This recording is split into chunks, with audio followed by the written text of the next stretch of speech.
Good morning, everyone. I first thank the first speaker for his presentation, which also introduces mine, because we are talking about human dignity. This is what our panel is dealing with, justice and human dignity. He talked about migration, and I think there are some ideas that have been communicated to all of us. So my topic will deal with population dynamics and human dignity in Africa. Before I may proceed, I first thank the AACC leadership for this opportunity ascribed to me to speak to the African youth. All Africa here represented. To speak to well-educated people, and this occasion is very special. Special because I believe that for most of us, this will be the last time to attend the Congress. So it is of paramount importance to maximize everything that is being shared here for the rest of our lives. So in talking about my topic, I have a small plan, a short plan that I am going to follow. I will have a short introduction. After that, I will define some key concepts of my presentation. And the third point will give the dichotomic or the ambivalent view of the African population under the lens of human dignity. Meaning we have to see the African population in two perspectives. And the following points will deal with some reflections.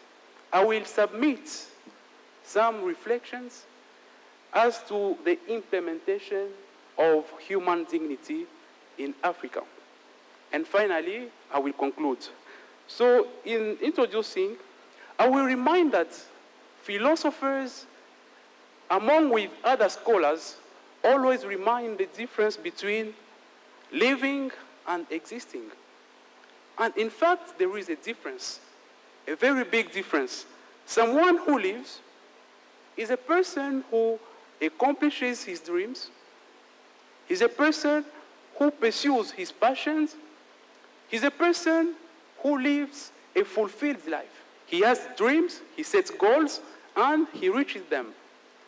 While the other person who exists is just there. It is a physical state of being and survival. And as Christians, we are called not to live, not to exist, but to live. So it is a good reminder. And the idea is all about human dignity. For example, we can find people who can eat once a day, while others can eat 3 times. I think that is the reality in some parts of Africa, or in most countries.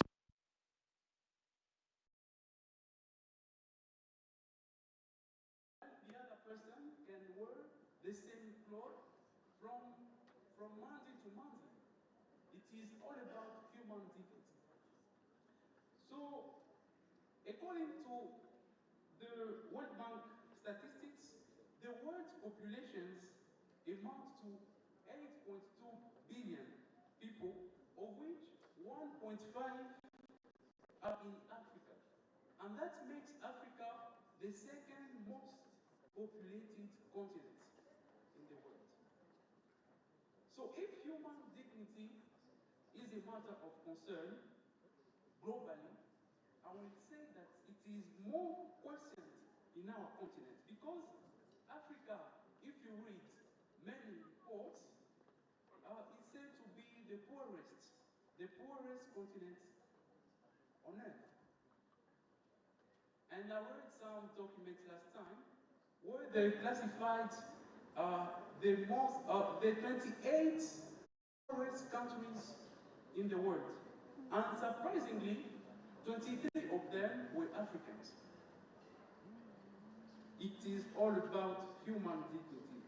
It is also in Africa where the rates or the violation of human rights are very high. And this presentation will then try to ask the question about how to make population dynamics works for the improvement of human dignity in Africa. I remember in the opening session, the General Secretary reminded that the greatest asset of Africa is its youthful population.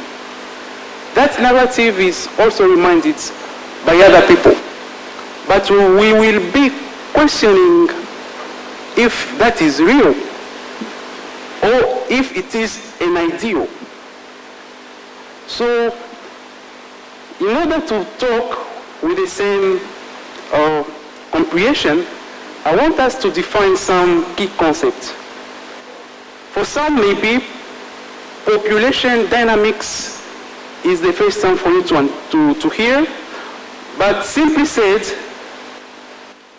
when I refer to the UN Department of Economic and Social Affairs, population dynamics is defined as the branch of demography that studies the short and long-term changes in the size, the composition, and distribution of population, and how these changes are influenced by fertility, mortality, migration, and aging.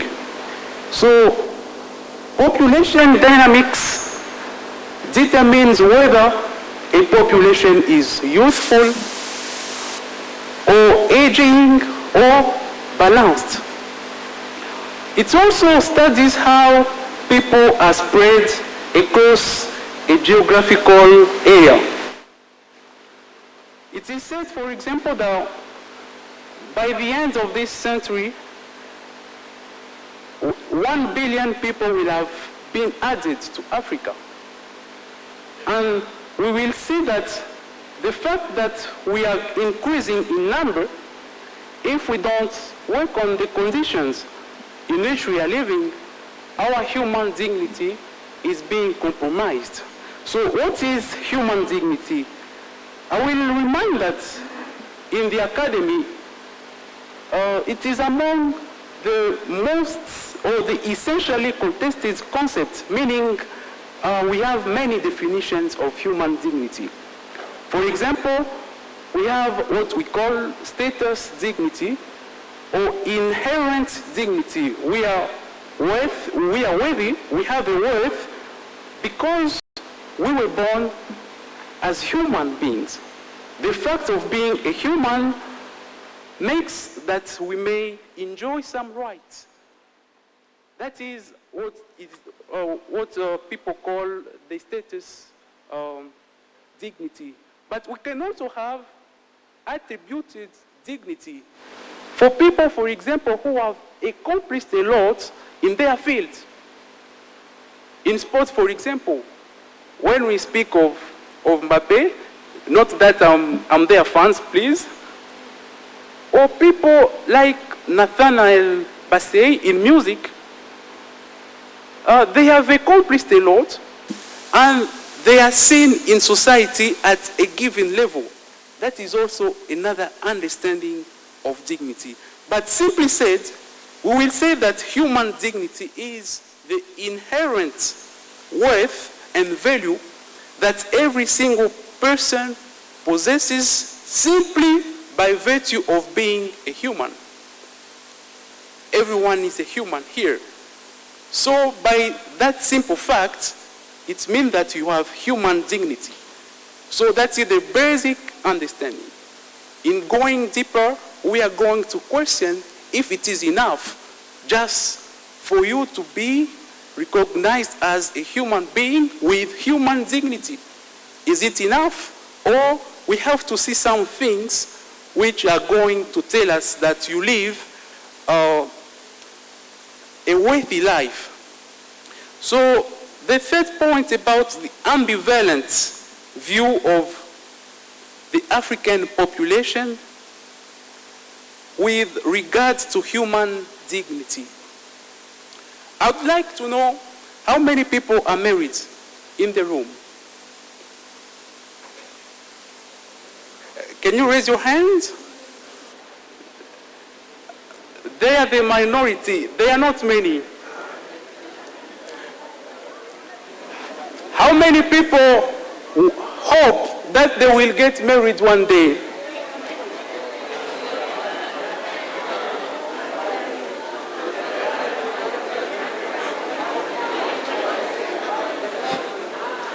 So, how many people don't have any marriage plan?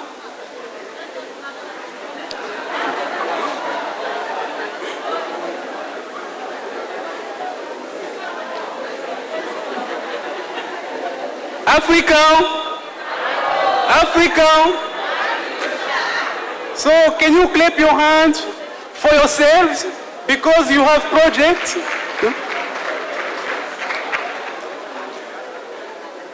Hello, can we continue, please?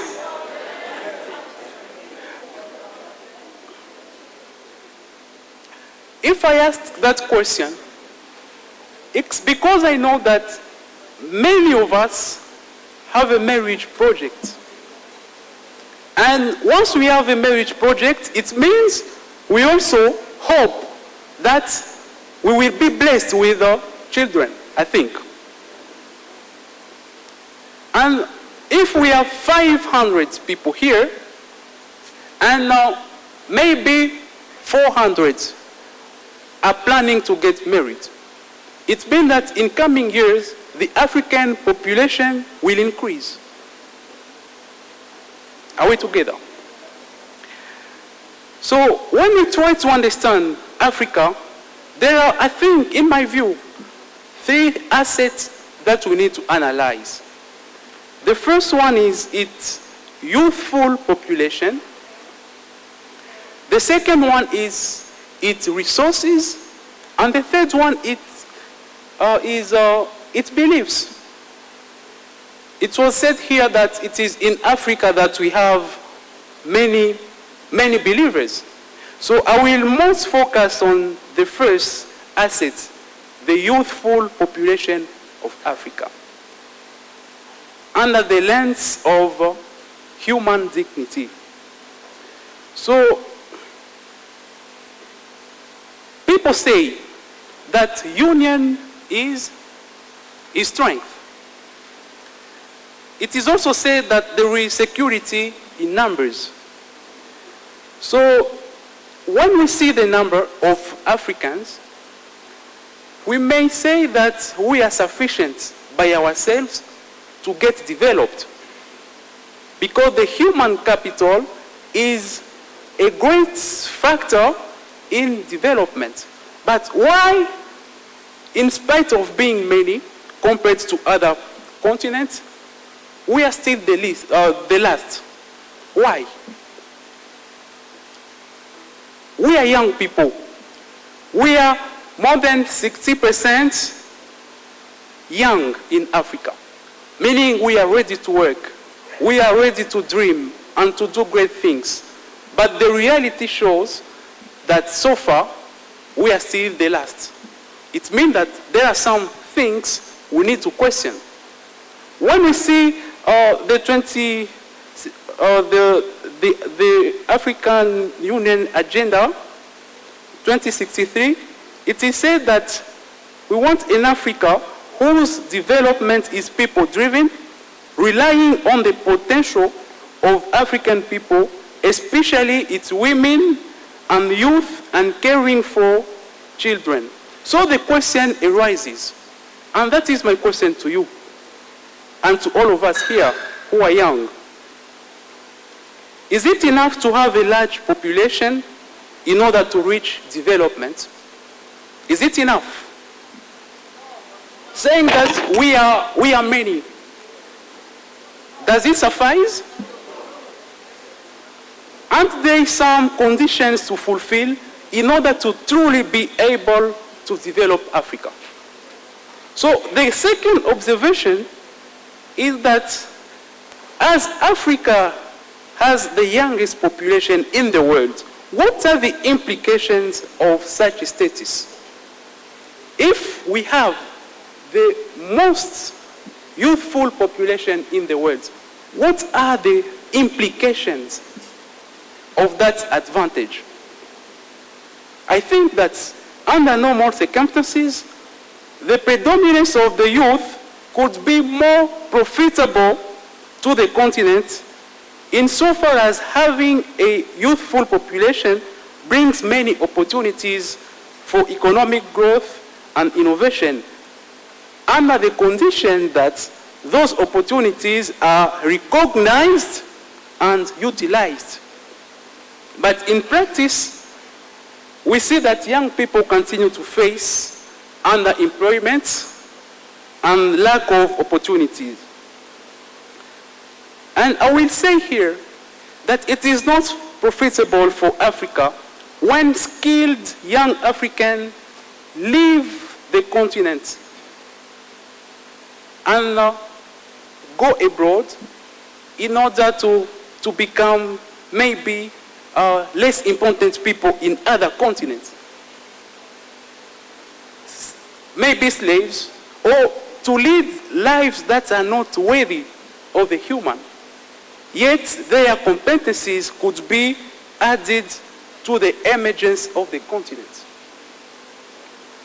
And this is why the agenda considers the human capital as the most precious resource of the continent. So while recognizing the value of the young population of Africa, we should also point that not all young people are aware of what is going on.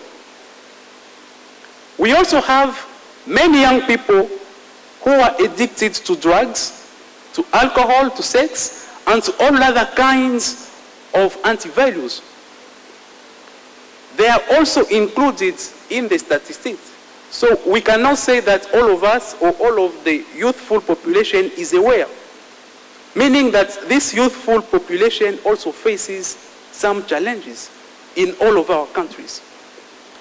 So talking about resources, we know that Africa has enormous mineral wealth, natural resources, and so on, but still we are qualified to be poor, would I say. What is the problem? What is the problem?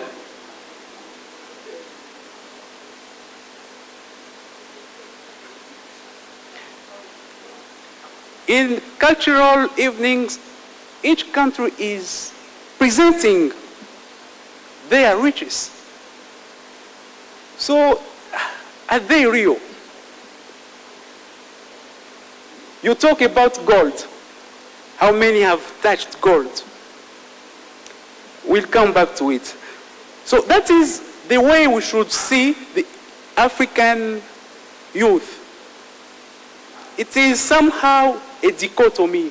Yes, having a youthful population could profit Africa, but still we have some challenges that have to be tackled. So going to the end, let me submit some ways of implementing human dignity in the African population. So as I mentioned before, the human capital is a key factor in the development of a country or a continent. For example, for Africa, this implies the implementation of some conditions that will allow the population to live worthy lives and so contribute to the prosperity of the continent. So in search for human dignity in Africa, it should not be ignored that many families are large in number, yet their basic needs are not met, and therefore human dignity is denied in those families. You will find in Africa a family with 14 children, yet the house has only 2 or 3 rooms. So how do 14 children sleep? How do they eat? And parents, Christians as we are, we say that children are a blessing, isn't it? So when children start causing you trouble, lack of sleep because you don't have food to give them, will we still speak of a blessing?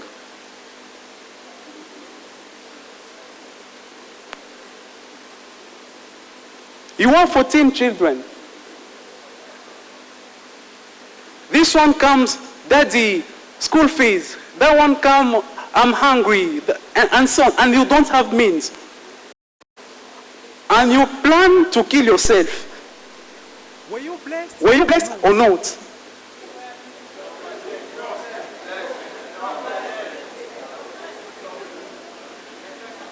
We should be realistic, please.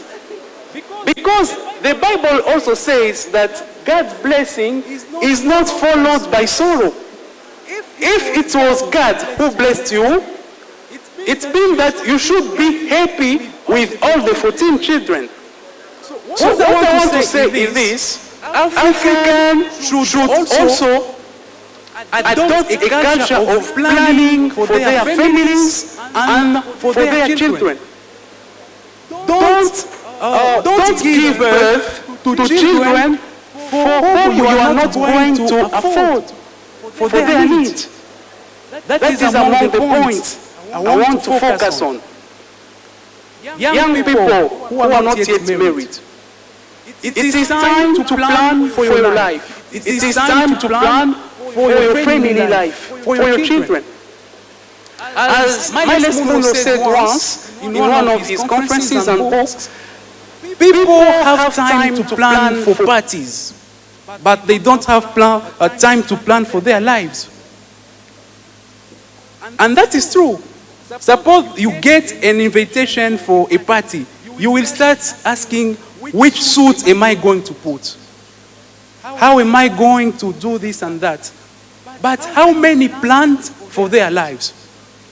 And then we are here to come and cover our mistakes under the lens of spirituality, saying that it is God who blessed. No, we should be real. We should plan for our life. We should plan for our children. Are we together? So having many children that are not well planned, well groomed, well supported, well developed is actually more of a challenge than a blessing. That is my point. When you have headaches because of the children you gave birth to, is it still a blessing or a challenge? Okay? So,